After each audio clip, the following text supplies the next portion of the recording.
Caros estudantes, neste vídeo pretendo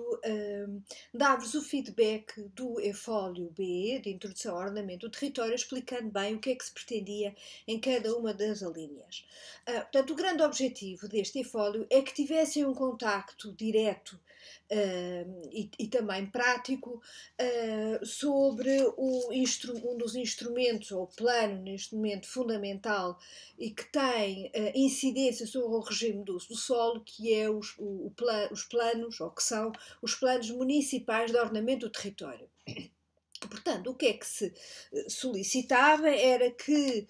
escolhessem um plano municipal de ordenamento do território, sendo ele ou um plano diretor municipal, ou um plano de urbanização, ou um plano de pormenores, preferencialmente da vossa área de residência, apenas porque seria uma área que conhecessem e conheçam melhor a sua realidade, mas poderia ser noutra área de residência, numa outra área que também conhecessem. E que, portanto, pegassem no regulamento do plano diretor municipal, ou PP ou PU, regulamento esse que está publicado em Diário da República,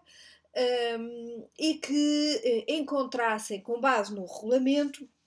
uma situação de cumprimento e incumprimento do regime do uso do solo, de acordo com o regulamento desse plano municipal de ordenamento do território que selecionassem. E eram solicitadas 3 alíneas no âmbito deste grande objetivo.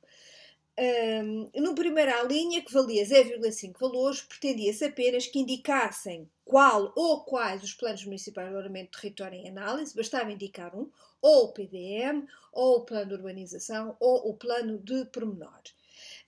E respectiva legislação aplicável. Aqui alguns de vocês identificaram, e bem, obviamente, qual era o plano municipal que estava em análise, mas depois não identificaram qual a legislação aplicável. Aí era tão simples como identificarem que era o plano, por exemplo, diretor municipal de Santiago do Cacém, e que estava publicado no Diário da República X do ano Y, número Z. Basicamente, portanto, é o que vem publicado em Diário da República. E era isso que eu queria que vocês referissem, e que é obrigatório estar identificado nos respectivos sites das câmaras municipais. Tanto aqui todos vocês identificaram diferentes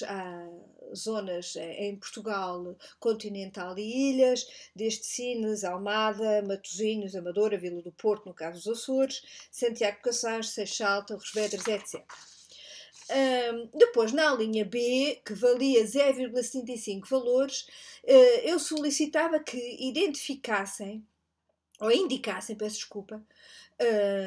quais os elementos obrigatórios que constituem os planos municipais de ordenamento do território de acordo com a lei, em particular de acordo com a atual lei em vigor do regime jurídico dos instrumentos de gestão territorial, em particular o Decreto-Lei 80/2015, de 14 de maio. Aqui o que eu pretendia que referissem, e que está no tópico, ou nos documentos de apoio ao tópico respectivo, que é o tópico 3, sobre os instrumentos de gestão territorial, por volta dos finais das páginas 58, 59, por aí, e que era tão simples como referirem quais são, quando um plano diretor municipal, um plano de pormenores, ou um plano de urbanização é publicado, é obrigatório que ele seja constituído pelo regulamento, que é o que vem publicado em Diário da República, depois a planta de ordenamento e a planta de condicionantes. Estes são os elementos principais. Mas, de acordo também com o Decreto-Lei 80/2015, ainda é necessário que esse plano diretor municipal seja acompanhado de um relatório do modelo de desenvolvimento local, do relatório ambiental, que é obrigatório apenas no caso do plano diretor municipal, mas facultativo no PU e PP. Esse relatório ambiental não corresponde ao resumo da avaliação ambiental estratégica, que é obrigatória estar incluída no caso do plano diretor municipal, e que é o resumo dessa avaliação ambiental estratégica sobre o plano, que este relatório ambiental deve resumir, e que é um dos elementos também obrigatórios o decreto-lei conter. Claro que, obviamente, que todos os PDMs que sejam anteriores à lei da avaliação ambiental estratégica que saiu em 2007 não têm ainda este relatório ambiental. É isso que eu queria que vocês distinguissem. Para além disso, também é necessário terem um programa de execução e o plano de financiamento. Também são especificações de acordo com esta lei mais recente de 2015. Portanto, era isto que eu queria que vocês identificassem e alguns de vós não identificou estes elementos que são fundamentais e que constituem na sua totalidade o plano diretor municipal, ou plano de urbanização ou plano de pormenor. Por último, e era a parte, o elemento que contava mais e que valia, portanto, 2,75 valores, era esta parte que vos permitia ter um contacto mais prático com o que diz o regulamento destes instrumentos, que era identificar uma breve descrição de duas ações humanas que originaram a situação de incumprimento e cumprimento, recorrendo a fotografias. Portanto, eu queria que vocês identificassem no local, perto da área de residência, e conhecessem uma zona onde o regime do uso do solo e de acordo com o regulamento diz não estava a ser cumprido. E a maior parte de vocês identificaram corretamente essas situações, só depois não justificaram bem de acordo com o decreto ou com o regulamento por exemplo, do PDM. O que é que isto quer dizer? Eu queria que vocês identificassem, por exemplo, uma zona onde, por exemplo, no plano diretor municipal era identificada como uma zona de restrição do uso do solo, ou seja, onde não se pode construir, por exemplo, devido a ser a reserva ecológica nacional,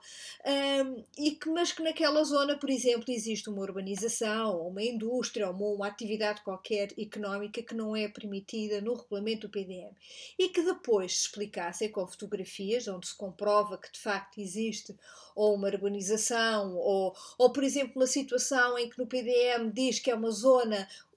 urbanizável, mas onde só podem ser construídas vivendas, mas depois o que se verifica lá são prédios, portanto com uma maior densidade populacional, ou muitas outras situações onde diz que é para ser uma zona de uma urbanização, o que existe é uma indústria, ou alguns de vocês até identificaram em que o PDM diz que deve ser zonas agrícolas,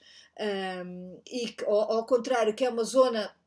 para urbanização, o que existe são zonas agrícolas, ou zonas de hortas urbanas, ou zonas verdes. Portanto, podem acontecer situações contrárias e muitos de vocês encontraram situações muito diferenciadas. Mas, basicamente, os exemplos que normalmente se encontram é uma zona que está caracterizada como solo rústico e depois, na verdade, o que se encontra lá são situações de urbanização. Ou então de indústrias ou de outras atividades económicas. Agora, o que alguns de vocês não identificaram era que eu queria que vocês dissessem, de acordo com o artigo 3, a linha X, que é referido que nesta zona,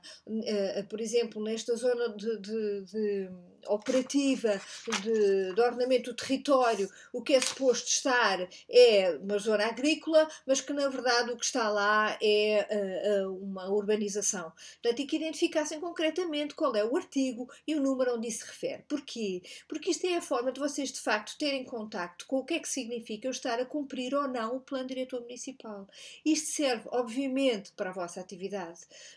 profissional no futuro, mas mesmo como cidadão, para eu identificar uma zona onde está a ser cumprido ou não, ou uma zona, por exemplo, eu quero adquirir uma habitação e quero verificar se de facto ela está legal, ou o que é que vai acontecer na zona circundante, é importante eu ter a sensibilidade para poder consultar este instrumento, quer através do regulamento, quer através das suas plantas, e muitos de vocês, e bem, foram retirar essas plantas na internet, porque muitas delas têm sistemas de informação geográfica online, onde eu facilmente consigo identificar a zona e verificar o que é que o PDM classifica nessa zona. Portanto, tivessem este contacto e sensibilidade para que é que serve este instrumento e quando é que eu posso dizer que ele está a ser cumprido ou não. E pronto, era um bocadinho este feedback que eu vos queria dar. Tomem atenção ao feedback individual que cada um de vocês tiveram para perceber a nota que tiveram. As notas no geral foram boas, houve vários e-fólios quase com a nota a máxima, porque fundamentaram devidamente as respostas. No entanto, se tiverem alguma dúvida que queiram esclarecer, não hesitem em contactar-me. Resta desejar um bom ano, a finalização do estudo desta disciplina e depois a preparação para a avaliação final. Desejo assim a continuação do bom estudo e caso necessitem, não, como já referi, não hesitem em contactar-me.